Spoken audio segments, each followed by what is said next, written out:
Halo, Assalamualaikum warahmatullahi wabarakatuh. Berjumpa lagi bersama Ibu di dalam pelajaran bahasa Indonesia. Baik, kalian sudah siap dengan alat tulis kalian, buku catatan, dan ballpoint? Ya, kita mulai saja ya pelajaran hari ini.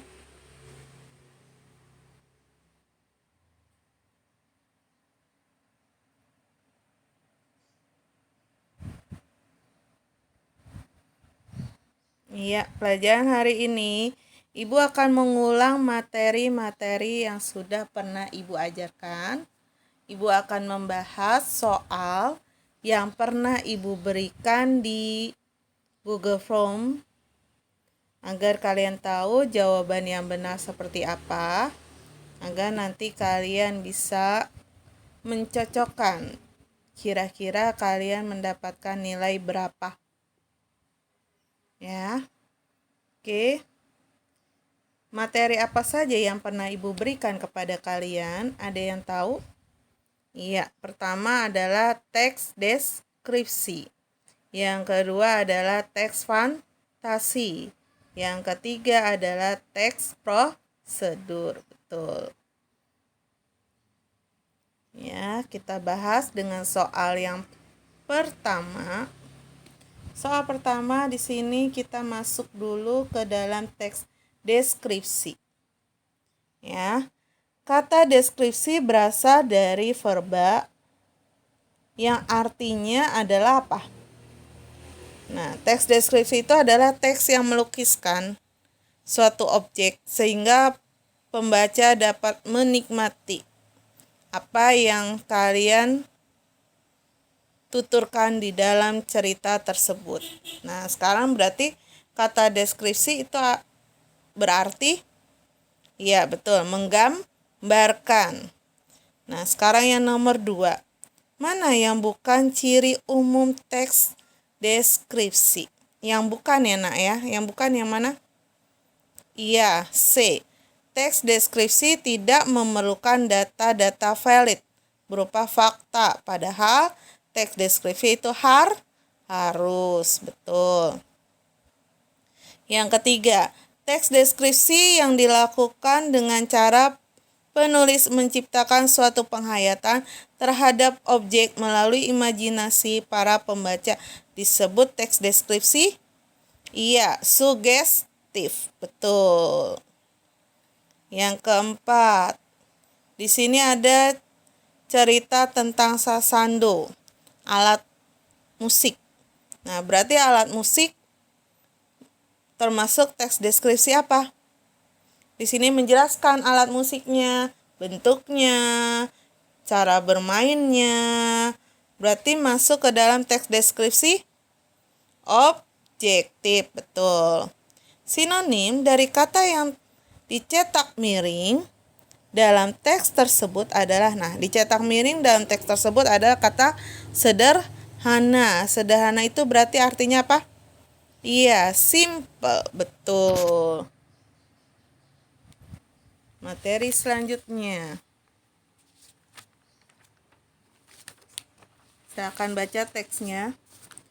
Kamar tidurku sangatlah lebar dan nyaman. Ruangan itu memiliki luas kira-kira 42 meter persegi. Di dalamnya terdapat satu tempat tidur dan meja belajar yang diletakkan tepat di sebelah lemari pakaianku yang terbentuk dari kayu jati. Nah, di sini yang ditanya topik.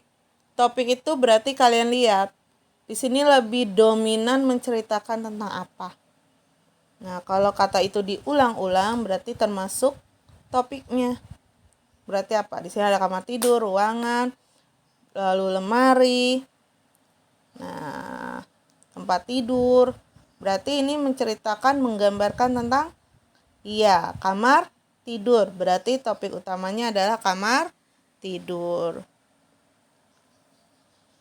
Yang selanjutnya, di sini ada teks tentang tarian gambyong. Artinya ya. Artinya, tarian gambyong yang mana? Nah, pengertian dari tarian gambyong itu apa? Iya, berada di kalimat pertama. Di sana ada pengertian dari tarian gambyong. Adalah tarian untuk menyambut tamu atau mengawali resepsi pernikahan adat Aceh. Betul. Nah, di sini lagi ada tarian gambyong dinamai demikian karena ini yang bukan ya. Salah ini soalnya. Yang ditanyakan yang bukan. Yang bukan berarti yang mana? Iya, sesuai dengan nama Dewi Kecantikan. Karena di sini tidak ada menerangkan tentang Dewi Kecantikan. Betul. Nomor 4.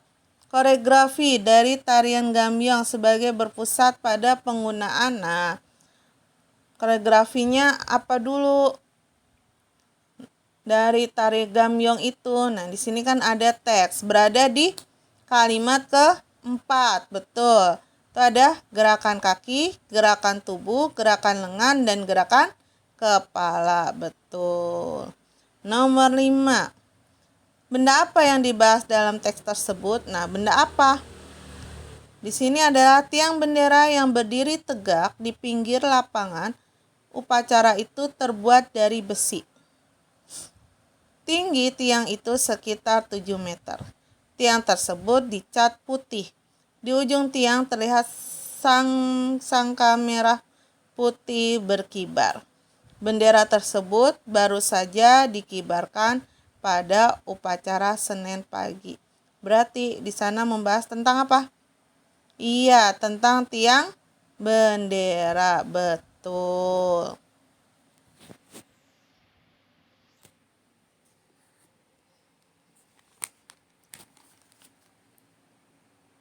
Oke. Teks selanjutnya. Pasar Beringharjo merupakan pasar tradisional di Yogyakarta. Nah, deskripsi di sana itu adalah masih deskripsi umum. Nah, deskripsi bagiannya yang mana? Kalau bagian itu adalah menjelaskan apa saja yang berada di dalam pasar tersebut. Mana? Iya, betul yang D. Bagian depan dan belakang bangunan pasar sebelah barat merupakan tempat yang tepat untuk memanjakan lidah dengan jajanan pasar. Lanjut. Di sini tarian saman, sama seperti yang nomor 1. Yang ditanya deskripsi bagian. Mana deskripsi bagiannya? Kalau tarian itu berarti gerakannya ya. Yang mana? Iya, yang B. Tarian tersebut diiringi nyanyian syair dan bahasa Arab dan bahasa Gayo. Betul. Lanjut. Materi selanjutnya. Di malam hari. Berarti ini sudah masuk ke teks apa, Nana? Iya, teks fantasi. Betul, sudah masuk ke teks fantasi. Di malam hari yang dingin dengan kabut yang lumayan tebal, aku menyusuri jalan ini sambil memeluk kedua lenganku. Aku yakin mereka pasti ada di tempat itu. Ucapku dalam hati, sebenarnya aku takut menuju tempat itu, tempat singgahnya peri-peri malam. Tetapi rasa takutku mengalahkan perasaanku. Nah, cerita tersebut termasuk nyata, fiksi, non-fiksi, realita. Termasuk apa? Fiksi. Betul. Kenapa fiksi? Karena tempat singgahnya peri-peri malam. Nah, itu adalah fiksi. 2. Berikut yang bukan termasuk unsur intrinsik dalam cerita, yaitu unsur intrinsik itu apa saja? Dalam cerita tema, tokoh, latar, alur, ya kan? Amanat, betul. Nah, Nah, yang tidak termasuk yang mana berarti? Iya, betul. Yang tidak termasuk berarti pengarang. Pengarang itu masuk ke dalam unsur ekstrinsik. Betul. Nah, yang ketiga, dan jenis cerita fantasi berdasarkan kesesuaiannya dalam kehidupan nyata ada 2 kategori.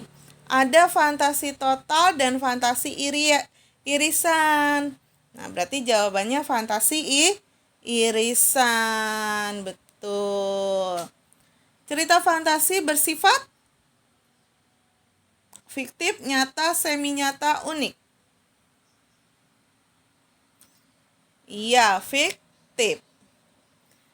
Yang nomor 5, keajaiban tokoh. Nah, keajaiban tokoh, mana keajaiban tokoh di sini?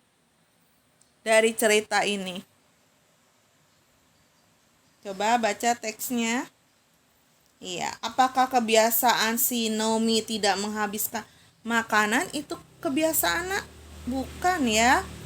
Sahabat Nomi yang tak asing dengan kebiasaan Nomi itu bisa keajaiban?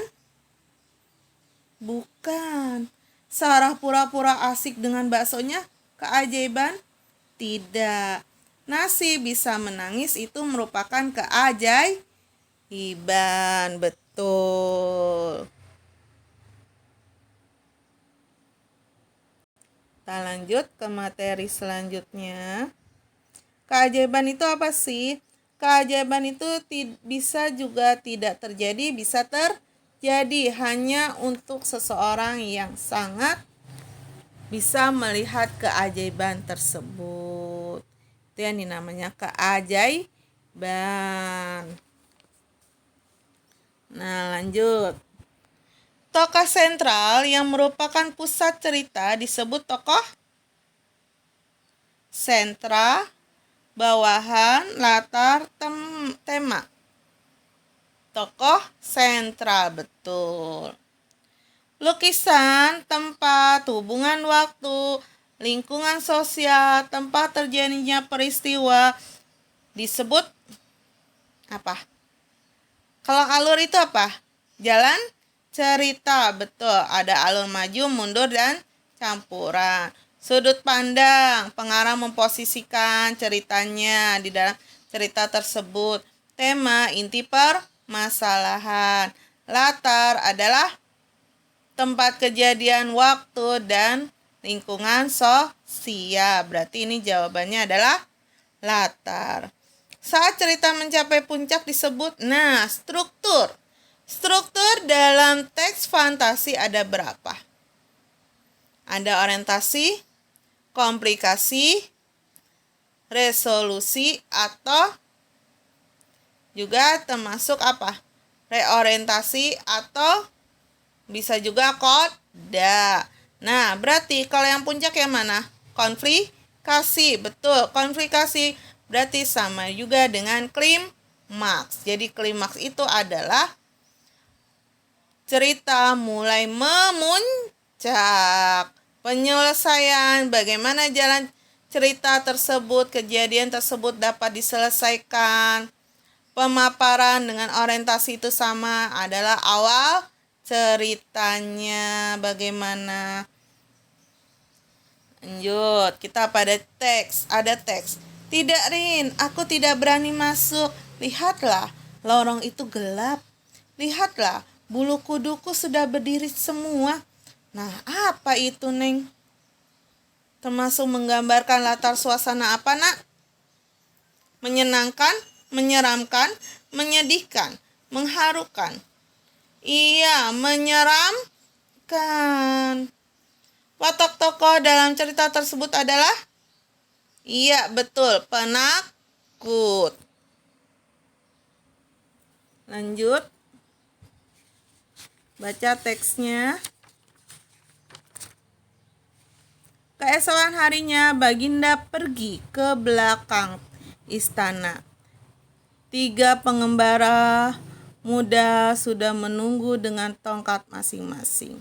Domba-domba berkeliaran di rumput. Ada yang duduk tenang, ada yang berjalan, dan ada pula yang berlaga dengan kawannya. Nah, tempatnya yang mana? tempat raja, belakang istana, kandang domba, padang rumput. Iya, belakang istana. Betul. Cakep. Ya. Lalu, ciri orientasi pada cerita fantasi adalah ciri orientasi. Nah, tadi orientasi itu adalah awalan. Awalan itu berarti ada apa? Pengenalan tokoh, latar, watak tokoh itu mulai diceritakan di awal. Berarti jawabannya adalah yang A. Cerita fantasi bisa diilhami dari latar nyata atau objek nyata dalam kehidupan, tetapi diberi fantasi. Oleh karena itu, cerita fantasi bersifat apa? Fiksi. Betul. Lanjut.